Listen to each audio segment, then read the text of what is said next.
고르카, 세바스티안 고르카라는 인물이 지금 이제 언론에 화두가 되고 있는데 1월 6일 특별위원회에서 고르카의 통화 기록 요청을 버라이존이라는 통신회사에다가 했다고 합니다. 그런데 고르카가 모르게 이 사람한테는 알리지도 않고 그냥 바로 버라이존 회사에다가 연락해가지고 통신 기록 달라 이렇게 요청을 했다고 하죠.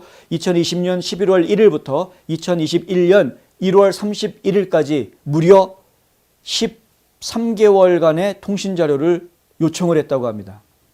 소환장을 발부했다고 하는데요.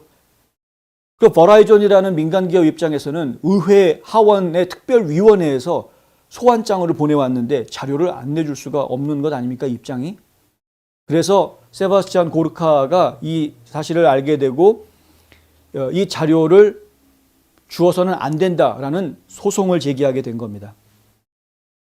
연방지방법원에 제출된 고르카의 변호인단 소송에 따르면 하원위원회는 고르카의 통화 기록에 대한 접근을 요청했으나 고르카가 직접 질문에 답할 것은 요청하지 않았다. 통신회사에다가 통화 기록 알려달라고 요청을 하면서도 정작 당사자인 고르카한테 의회 나와가지고 증언해라라는 요청은 하지 않았다라는 이야기입니다. 4일 접수된 소송장에는 4일이니까 어제죠. 어제 접수된 소송장에는 그의 정치적 적수들이 의회 권력을 남용해 그의 정치적 연설을 위협하고 억누르는 것을 구제해달라고 주장했다. 이게 민간인 사찰입니다, 이거는. 한국도 지금 이런 문제가 있죠. 공수처에서. 공수처를 만들어 놨더니 공수처가 기껏 한다는 게 정치적으로 반대쪽에 있는 야당 의원들부터 시작해가지고 언론인들까지. 야, 이게 전부 다 사찰하고 있었다라는 거 아닙니까?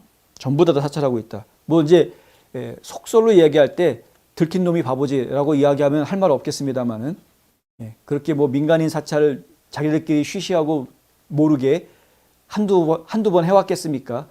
이게 이제 누구 버릇 누구 못 준다고 과거에 검찰에 있을 때 했던 버릇을 지금 공수처에 와서도 하고 있는 그런 것일 텐데, 근데 이게 참 갑갑한 겁니다. 그러니까 들키지 않으면은 문제 없는 것이고 들키면은 욕 먹는 거고 뭐 이런 식이고, 물론 이제 공수처에서는 자기네들은 합법적인 절차에 의해서 영장 한 거다 이렇게 이야기를 하고 있으나 말도 안 되는 지금 명단들이 지금 나오고 있는 걸 제가 봤기 때문에. 지금 미국도 똑같은 겁니다. 지금 특별위원회라고 위원회를 하나 만들어 놓고 그냥 막 남발을 하는 거죠. 소환장 막 남발을 해가지고 그냥 통신회사에다가 당사자도 모르게 통신회사에다가 연락해가지고 자료 내놔라 이렇게 하고 있는. 이렇게 되면 이것은 더 이상 위원회라고 이야기하기가 어려운 겁니다. 이건 검찰이죠. 그것도 특별검찰, 특검 아닙니까? 특검. 본인들이 지금 하원의 위원회의 위원으로서 일을 하고 있는 것인지 아니면은 검찰로서 지금 칼을 휘두르고 있는 것인지 헷갈릴 정도로 지금 위험하게 자신들의 권력을 남용하고 있는 모습을 보여주고 있다. 고르카에 대한 위원회의 관심은 그의 소송이 밝혀지기 전까지 알려지지 않았다라고 폴리티코에서 보도했습니다. 이 중요한 지적인데요. 고르카가 소송을 걸지 않았다면 그러면은 이 특별위원회가 이런 식으로 온갖 군데 뒤지고 다니고 있다는 게 외부에 알려질 수 없었을 것이다라는 이야기입니다. 지금 소송을 걸었으니까 망정이지 고르카 외에 또 다른 민간인들도 어떻게 해서든 꼬투리를 잡아내기 위한 증거를 찾기 위해서 특별위원회가 누구를 지금 민간인들을 사찰하고 있을지 알 수 없다라는 이야기입니다.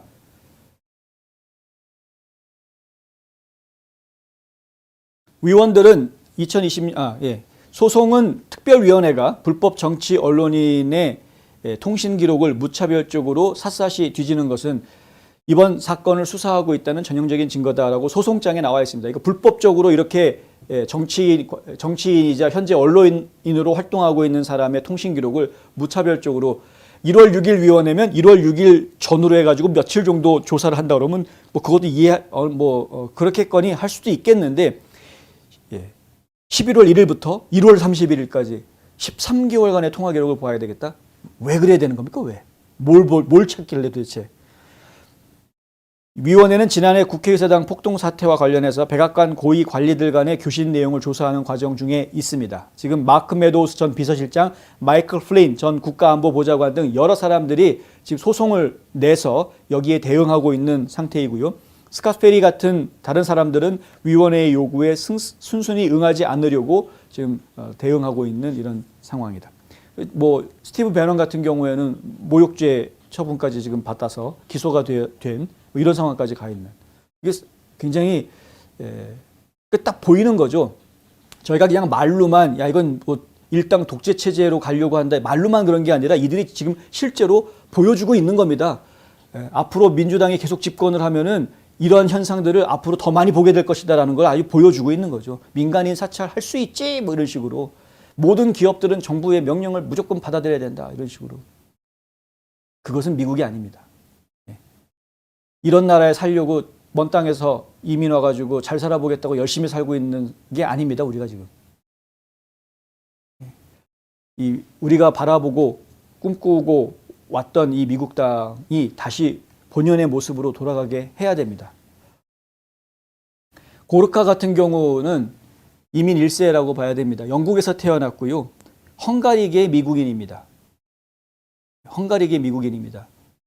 그러니까 이런 좀 특별한 전력을 가지고 있는 인물이기 때문에 좀 남다른 관심을 저희가 좀 가져야 되겠고요. 근데 어쨌든 그러니까 트럼프 시절에 보좌관 역할을 했었고, 그리고 2017년 1월부터 8월 말까지 해서 한 8개월 정도만 짧게 일을 하긴 했습니다만, 그 뒤에 팍스뉴스에서 방송 출연을 정기적으로 2019년까지 정기적으로 했었고, 2019년부터는 셀럼 라디오에서 지금 방송을 하고 있습니다. 이 셀럼 라디오 같은 경우에는 그 크리스찬 방송이고 좀 보수 성향의 방송국으로 알려져 있는데요.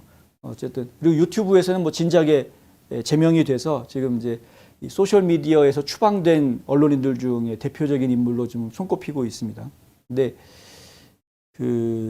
하여간 좀 이런 인물들을 갖다가 계속 사찰을 하고 강제로 끼워 맞추려고 하고 지나치게 지금 들춰내려고 하는 이런 모습들을 보면은 저희가 지금 민주당 정권이 얼마나 이게 지금 썩어 문드러져 있는 한심한 정권인지를 지금 아주 단적으로 볼 수 있는 하나의 예라고 할 수 있겠다, 이런 겁니다.